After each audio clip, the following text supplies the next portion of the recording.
Yes, magandang araw. Ayan, magsigang tayo ng bangus. Bangus, milky fish sa kamatis.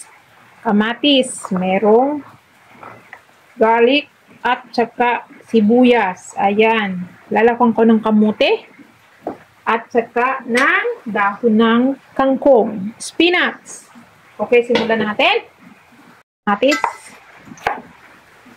Ganyan lang si kamatis.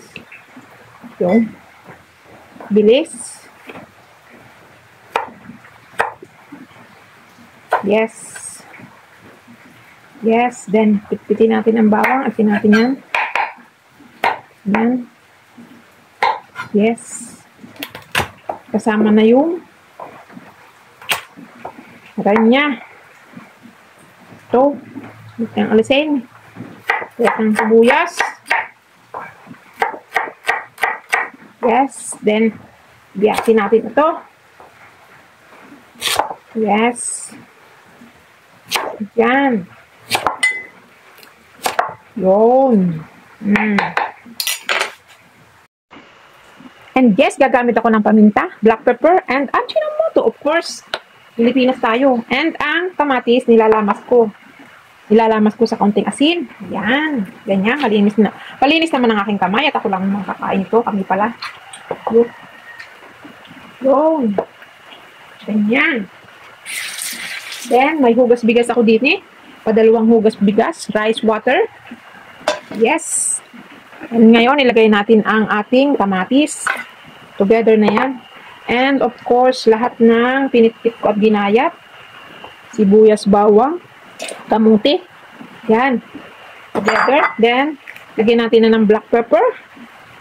Black pepper. Yes. And Ajinomoto. Yun. Ajinomoto. Now, simulan na natin ang ating pagluluto. Yun. Kailang gusto. Lakasan natin ng konti.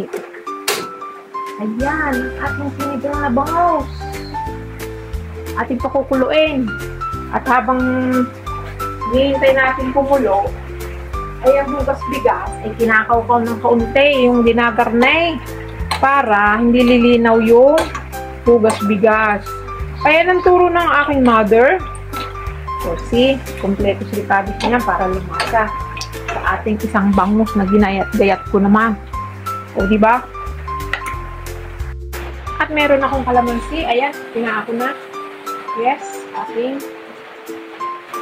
isil-isiling ganyan. Yes.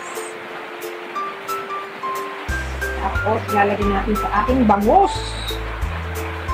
Na, sinigang. Ensure maatin niya. Press na press ang ating kalamansi from the tree. Kalamansi tree. Wow. See?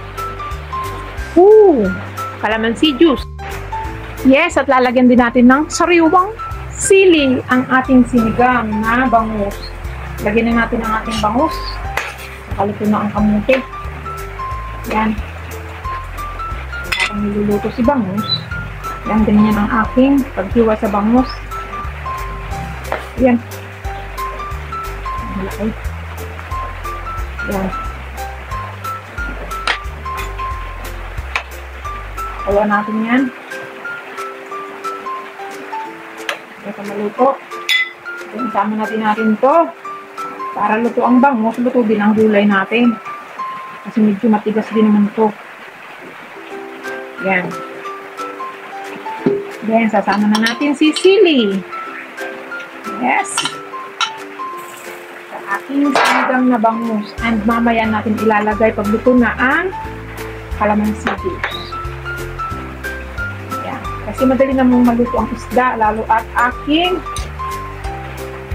ginain yung yan. Ito ba natin? Kumulo siya. Hindi pala natin tatakluban kasi pag tinakluban mo na may gulay, so ang gulay ay magiging di na press. Di na siya greeny. Not greedy. Green. Hindi na green. Yan.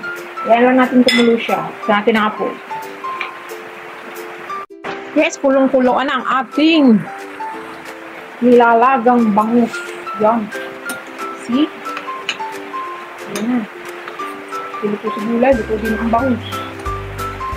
Diba? Yan. Hindi pa maduduro. Ayan. Ang buntot. Taba.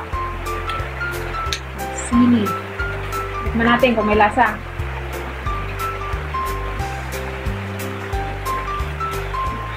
Hindi pa.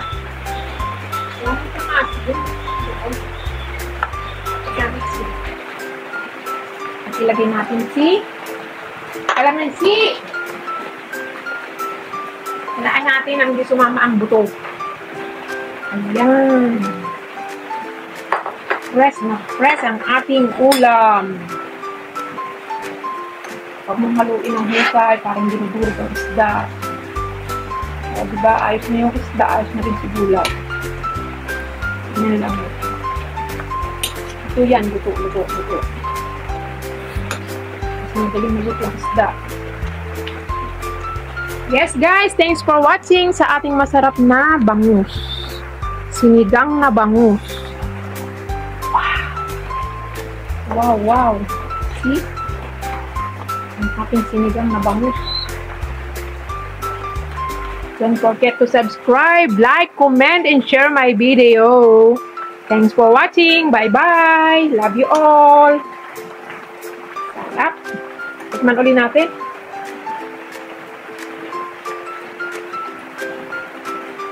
Wow, sarap ng asin ng kalamansi. Woo! Bye. Love you.